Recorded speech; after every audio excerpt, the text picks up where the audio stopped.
Breaking news చూస్తున్నాం. Liquor కేసులో ఏపీసీఐడీ అధికారులు కీలక సమాచారం సేకరించారు. జగన్ ప్రభుత్వ హయాంలో ఏపీలో లిక్కర్ కుంభకోణం జరిగింది.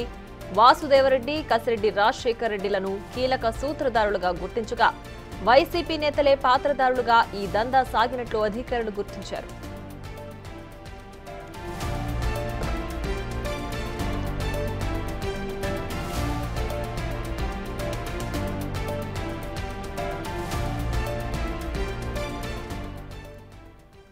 ఇక మరింత సమాచారం మా ప్రతినిధి శివ ఫోన్ లైన్ లో అందిస్తారు. శివ, చెప్పండి, వైసీపీ నేతలే సూత్రధారులుగా ఈ ఏపీలో లిక్కర్ కుంభకోణం జరిగినట్లుగా తెలుస్తోంది. పూర్తి సమాచారం ఏంటి?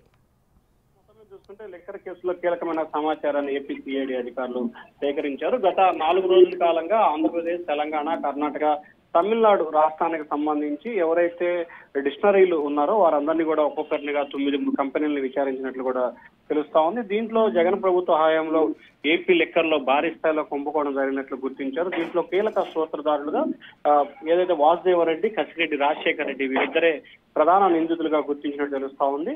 అలాగే వైసీపీ నేతలు డిస్టర్ నుంచి మాత్రమే మద్యం కొనుగోలు చేశారు. ఏపీ బ్యావరేజ్ కి 100 కంపెనీల నుంచి దాదాపుగా సప్లై చేసే అవకాశం గత 10-15 సంవత్సరాలుగా ఉంది. కానీ కేవలం 16 కంపెనీల నుంచి మాత్రమే 70% లిక్కర్ ని కొనుగోలు చేసినట్టు కూడా ప్రాథమికంగా గుర్తించారు. అలాగే వైసీపీ నేతలకు చెందిన వారి దగ్గర నుంచే మద్యం కొనుగోలు చేసినట్టు తెలుస్తా ఉంది.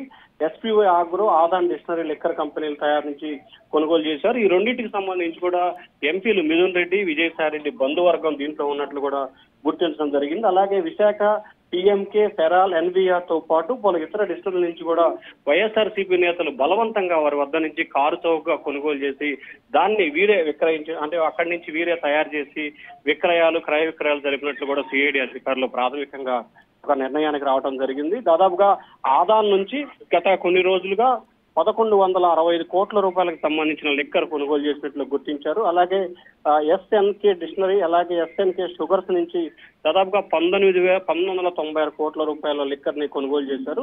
రాష్ట్రంలో ప్రతిరోజు దాదాపుగా 80 లక్షల మంది పైగా కూడా మద్యం తాగుతున్నట్లు సిఐడి అధికారులు గుర్తించడం జరిగింది.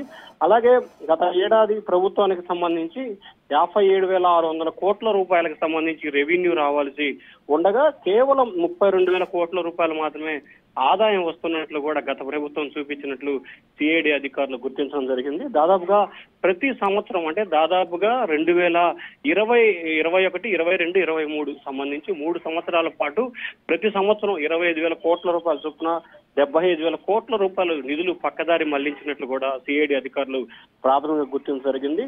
డబ్బును దారి మళ్లించడం, దానికి సంబంధించి లెక్కాపత్రాలు లేకుండా చేయడంలో వాసుదేవరెడ్డి, అలాగే కసిరెడ్డి రాజశేఖర్ రెడ్డి కీలకమైన పాత్రధారులుగా సిఐడి అధికారులు అయితే గుర్తించారు. ప్రస్తుతం వీరిద్దరి కోసం కూడా గాలింపు చర్యలు చేపడుతున్నారు. వీళ్ళిద్దరిని అదుపులో తీసుకుని విచారిస్తే పలువురు నేతలు, ముఖ్యంగా మిథున్ రెడ్డి, అవినాష్ రెడ్డి, విజయసాయి రెడ్డి, సుబ్బారెడ్డి, సజ్జల రామకృష్ణారెడ్డి పాత్ర కూడా బయటకు వచ్చే అవకాశం ఉన్నట్టు సిఐడి అధికారులు అయితే భావిస్తా ఉన్నారు. ప్రియా.